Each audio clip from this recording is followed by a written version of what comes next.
I can turn a handle here and the water wheel turns, and the skaters on the pond also move. Have you ever fancied a makeshift moving Lego masterpiece? Well, there's one that has been built by a volunteer at Age UK in York. The charitable organisation provides varied services and care towards the elderly. And it's not just clothing and bric-a-brac that their shop sells. Last year, the Lego model raised over £250.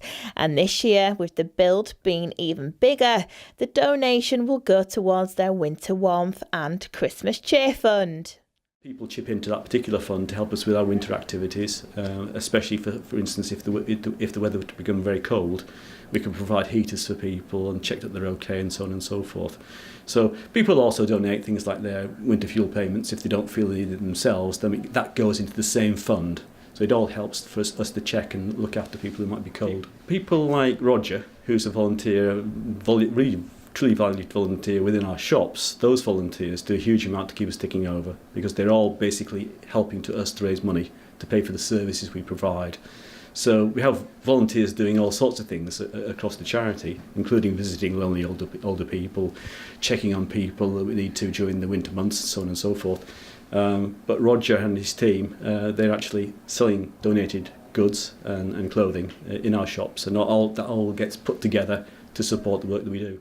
Roger has been building Lego for 8 years, and this moving Christmas scene was made with over 3,000 Lego pieces, taking him 5 days to build. I thought this year's model ought to be a bit bigger and better because I told everyone last year it would be a bigger and better model. It all comes out of my head, but I wanted to have all the traditional Christmas elements like the church, Santa on his sleigh with the reindeer. And yeah, there's a cart here with a Christmas tree being delivered to somebody. There are children skating on a pond and a boy on a bicycle. So there's lots of characters in the scene. I think you have to be quite innovative and creative in the way you sort of sell things. I think charity shops are sort of changing quite a lot now because they're having to compete with lots of other shops, and they're very, very popular. People get used to coming into them, donating things and buying things. I mean, I think we've all got too much of stuff at home, haven't we? You know, if you really look round at the stuff you have, you don't always use a lot of it.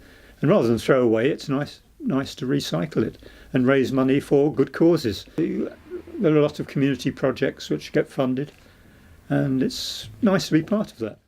The sculpt is attracting those passing by to come in and take a look for themselves. I'll turn the handle, you look. They're going round and round, skating. Bids are currently being taken, and with the closing date a week before Christmas, this particular model will make one lucky Lego fan's Christmas present come early this year. For That's TV, I'm Rebecca Quarmby.